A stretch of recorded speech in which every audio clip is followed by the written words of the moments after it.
네, 그러면 저는 이제 49장이라는 것은 우리가 지금까지 40장 이후에 이렇게 이어지는 말씀의 어떤 걸로 보면 큰 전환을 이루는 것이라서, 그리고 이제 장 구절도 길고 해서 좀 나누어 쓰면 했는데 당일날 이렇게 다 마친다니까 제가 필요하면 뭐 별도로 이제 영상을 떠서 이렇게 좀 하든지 할 것이고, 오늘은 이제 우선 우리가 지나온 말씀인데 42장에 가서 몇 절의 말씀을 좀 읽고 오도록 하죠.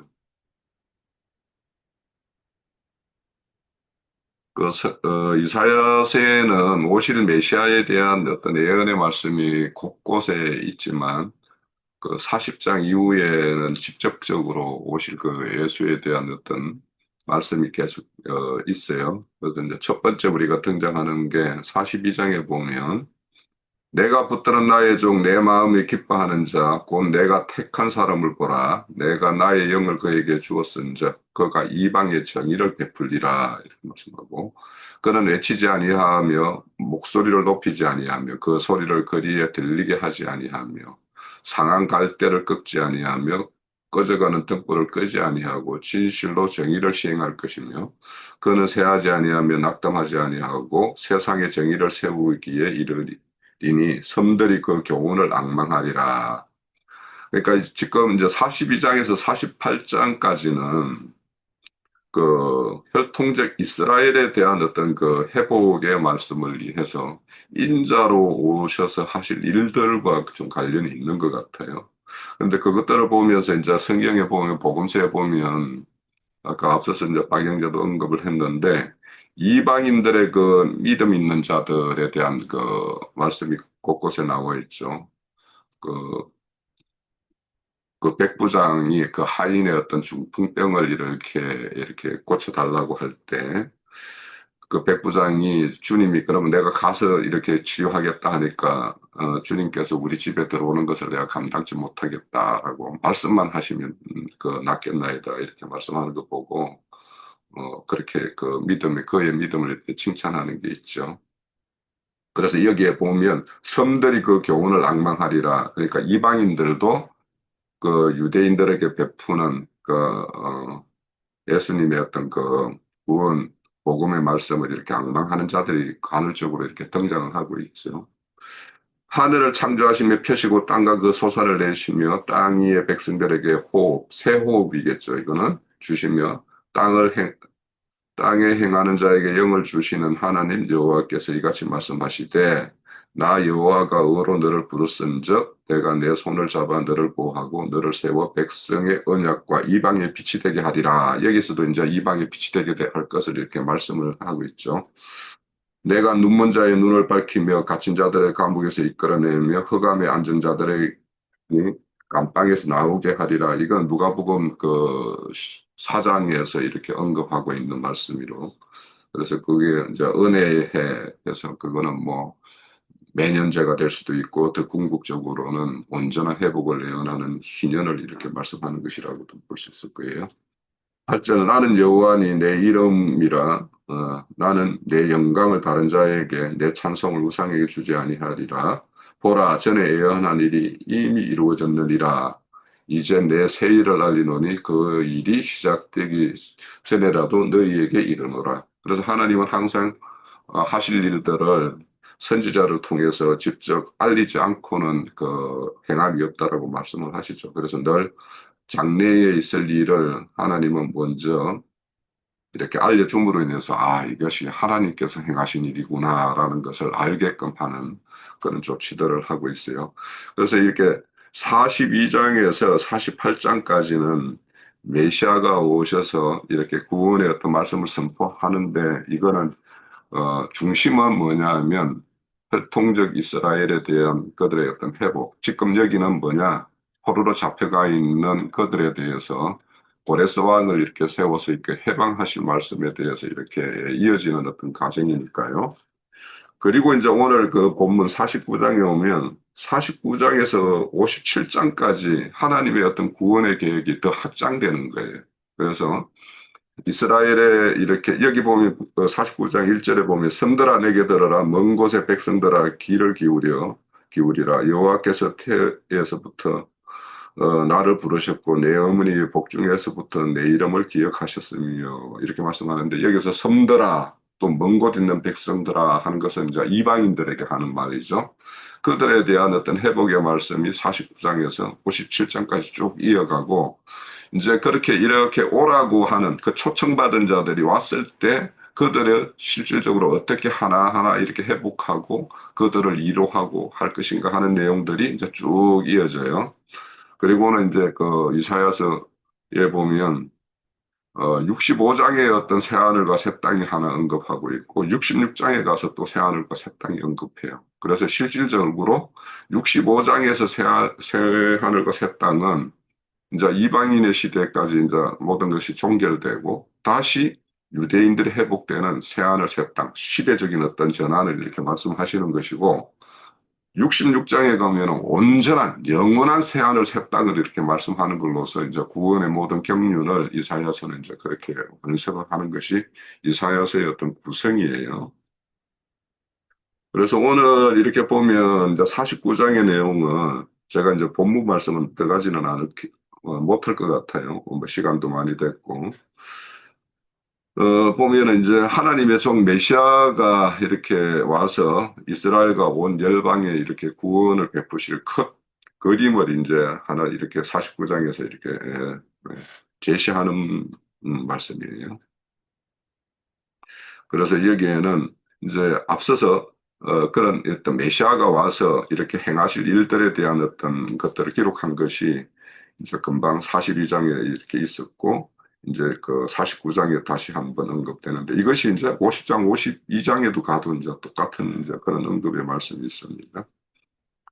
근데 이제 1절에서 이제 그 3절까지는 그 택한 그를 부르는 어떤 종의 어떤 그 것이 이렇게 모태중에부터 이렇게 복중에서 이렇게 이름이 기억되셨다라고 말씀은 하나님의 모든 경륜은 어떤 계획 없이 뭐 이렇게 되는 것이 아니라 항상 하나님의 계획은 항상 시간적으로 이렇게 시계열적으로 이렇게 하나님의 계획 가운데 이렇게 예정되어 있는데 그래서 매 시대마다 하나님의 어떤 후속사를 큰 핵을 끊는 어떤 그런 인물들은 항상 이렇게 복중에서 태어났다. 뭐 이런 말들은 많이 있죠. 우리가 이제 성경에 보면 에레미야도 자기 스스로를 나를 모태에 짓기 전에 나를 너를 알았고 이렇게 이제 하나님이 그를 불러서 이제 에레미야를 불러서 이렇게 할 때 그렇게 말씀하시는 것이 있고 우리 바울 사도 같은 경우도 이제 그렇게 말씀하시는 부분이 있죠. 이제 그런 것들이 이렇게 어, 한 시대의 어떤 전환, 그 시대의 어떤 중심의 어떤 일들을 이렇게 초석을 이렇게 놓는 그런 인물들은 이렇게 하나님의 어떤 구원 가운데 이렇게 어, 애정 가운데 이렇게 되어 있음을 우리가 알 수 있을 것 같고요. 그리고 이제 부른 종이 와서 하는 일들은 일차적으로 이제 6절에 보면 나의 종이 되어 야곱의 지파들을 일으키며 이스라엘 중에 보존된 자들을 돌아오게 할 것은 매우 쉬운 일이라 이렇게 말을 하고 그 이어서는 또 너를 이방의 빛으로 삼아 나의 구원을 베풀어 땅끝까지 이르게 하리라 이렇게 말씀을 하죠. 그래서 그 부름받은 종에 의해서 그 예정된 메시아에 의해서 이루어질 일은 흩어진 이스라엘을 다시 이렇게 회복시킬 일, 이런 것들이 이제, 지금 여기에서는 포로로 잡혀간 그들을 이렇게 회복시키는 일을 말씀을 하는 것이 이제 일차적인 것이고, 그래서 여기에는 인자라고 오셔서 하실 일과 그 영이 되셔서 하실 일이 이렇게 다 이렇게 두 가지가 이렇게 언급되고 있는 것이죠. 그런데 그 종이 오면은 멸시를 당할 것이다 하고 이렇게 말씀을 해요. 그 7절에 보면, 어, 백성들에게 사람들에게 멸시를 당하는 자, 백성들에게 미움을 받는 자, 가는들에게 종이 되는 자 이렇게 돼요. 그런데 결국에는 그들이 이제 와서 다시 경배하게 할 것이다라고 이렇게 말씀하는 거죠. 그래서 이제 예수님이 오셔서 그 멸시당하고 천대받는 어떤 그런 것들 결국에는 그렇지만 그에 앞장섰던 그런 어떤 왕들과 방백들이 하나님 앞에 이제 와서 겸비하게 될 것, 이렇게 하는데, 그거는 우리 빌립보서에 보면은 이름들 중에 가장 뛰어난 이름을 이렇게 얻게 하실 것을 이렇게 말씀하는 것이 있죠. 그리고는 이제 그 8절에서 13절까지는 구원의 날, 시온의 어떤 회복, 그러니까 지금 포로지에 잡혀 있는 그들의 어떤 회복에 대한 어떤 말씀을 이렇게 말씀을 하고 있어요. 그래서 이제 여기에 보면 이제 잡힌 저 구절에 내가 잡혀 있는 자들에게 이르기를 나오라 하며 흑암에 있는 자에게 나타나라 하리라. 그들이 길에서 먹겠고 모든 헐벗은 산에서도 그들의 풀밭이 있을 것이라, 이렇게 말씀을 하는데, 그러니까 그들에게 하나님이 이제 흑암에 있는 자들, 어둠에 갇혀 있는 자들에게 빛으로 이렇게 오셔서 그 빛을 영접하는 자들은 이렇게 나오게 될 것인데, 그 나오는 자들에 대해서는 어떻게 보호하고 인도할 것인가 하는 것들을 길에서 먹게 할 것이고, 헐벗은 산에도 이제 이렇게 예, 풀밭에 있는 것처럼, 그러니까 어, 항상 그 하나님은 양의 저기 그 하나님의 어떤 목자로서 양들을 이렇게 이끄는 어떤 그런 걸로 이렇게 말씀을 주시는 거니까요. 그리고는 이제 오는 길에 목마르지도 않을 것이고, 또 별들에게 상하지도 않을 것이고, 이렇게 한 것은 이제 이렇게 강약길을 이렇게 걸어갈 때면 이제 따가운 빛, 따가운 어떤 열에 의해서 상함을 받지 않게끔 이렇게 보호해 줄 것이다, 이렇게 말씀을 하는 것이고요. 그래서 그 오는 자들은 먼 곳, 어떤 사람은 북쪽에서 이렇게 흩어진 사람들을 말하는 거예요. 그런 것이 말하는 것이고. 그런데 이제 그 하나님은 이런 것들을 지금 이제 40장에서부터 계속 그들에 대해서 구원을 할 것이다라는 거, 왜 너희들이 징계를 받았는가 하는 것에 대한 어떤 말씀과 그들의 회복에 대한 말씀을 계속 이어오는데, 근데 이제 14절에서부터 보면은 그들이 보기에는 하나님이 우리를 잊으셨고 우리를 버리셨다라고 생각을 한다라는 거예요, 14절에.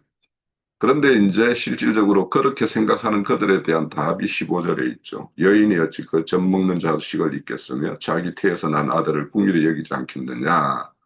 그들은 혹시 있을지라도 나는 그렇게 잊지 않을 것이다. 그런데 그 잊지 않는 것을 내 손바닥에 이렇게 새기고 내 성벽을 항상 내 앞에 있겠다 하는 것은, 그 아까 뭐 박영재 말씀대로 손바닥에 늘 새겨서 늘 너희들이 잊지 않고 이렇게 내가 바라본다라는 거죠. 그리고 성벽을 내가 내 앞에 두고 있다라는 것은 지금 뭐냐면 바벨론에 의해서 이제 예루살렘 성이 다 해파되고 황폐화되어 있죠. 그러니까 하나님은 그걸 보면서 넌 안타까운 마음으로 그걸 지켜보고 있는 거예요. 때가 차면 저들이 다시 돌아와서 저것을 재건해야 되는 어떤 그런 시기를 늘 염두에 두고 있는 어떤 그런 거죠. 그러니까 그런 것을 이렇게 안타까운 마음으로, 또 한편으로는 너희들이 하나님의 뜻을 헤아려서 이렇게 다시 회복되어서 이 무너진 성벽을 다시 쌓는 날을 이렇게 소망으로 가지고 있는 것이 또 하나님의 마음이라는 것을 우리가 이렇게 알 수 있을 것 같아요. 자, 이처럼 하나님은 자신이 이렇게 심판하는 것도 하나님의 어떤 공의와 정의의 한 면도 있지만, 그들을 온전히 버리지 않기 위해서 이렇게 징벌을 통해서 그들을 이렇게 회복시키는, 그래서 우리가 히브리서 14장에 보면 징계가 없으면 사생자라고 이렇게 이야기한 것처럼 참 아버지면은 아들을 바르게 이렇게 양육하기 위해서는 징계와 매를 이렇게 없이 할 수는 없다라는 것을 우리가 거기에서 먼저 알 수 있듯이, 그런 말씀에서 우리가 이런 하나님의 어떤 심판도 하나님의 어떤 사랑의 어떤 한 면이지, 그것이 온전히 이렇게 멸하는 것이 아니기 때문에 그것들을 이렇게 말씀하는 것이고, 그리고 이제 그 이후에 이렇게 말씀은 그렇게 한패한 성읍에 이렇게 회복되었을 때 그 회복의 장면들이 어떠할 것인가 하는 것들을 쭉 이어지는데, 다 내가 내 자녀도 잃고 모두가 다 사로잡혀가고 나만 남았다라고 생각했는데, 그 돌아온 무리들이 큰 무리를 이루고 이렇게 돌아옴으로 인해 가지고 그 성읍이 비좁을 만큼 그렇게 다시 완전한 어떤 회복이 될 것. 그래서 거기에 이제 고토에 여전히 남아 있는 자들은 내가 이렇게 낳지도 않고 기르지도 않았는데 어디서 이런 자녀들이 왔는고 이렇게 말씀을 하죠.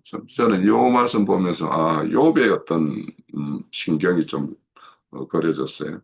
욥이 하나님의 어떤 그런 걸로 모든 자녀도 있고 모든 소유도 다 잃었지만 욥이 온전히 이렇게 회복되었을 때 더 그 자녀도 회복시켜주고 재물도 온전히 이렇게 어, 회복시켜서 더 큰 어떤 축복 가운데 있게 하는 것 그런 것들이기 때문에 그래서 오늘 그 처음에 열 때 새하늘과 새 땅이라는 것을 이제 잠깐 언급했는데 그 새하늘과 새 땅이라는 언급은 어떤 하나님의 어떤 시대에서 경륜의 어떤 전환이라는 어떤 차원이 하나 이제 우리가 생각해 볼 수 있을 것 같고 또 우리가 알고 있던 하나님을 잘못 알고 있었을 때 그것이 바른 지식에 의해서 참 하나님에 대한 우리가 올바른 지식을 가지게 되면 그 사람 이렇게 내면에서 이런 세상 만물을 바라보는 하나님을 우선 하나님을 바라보는 것이나 내 옆에 있는 형제 자매들을 바라보는 것이나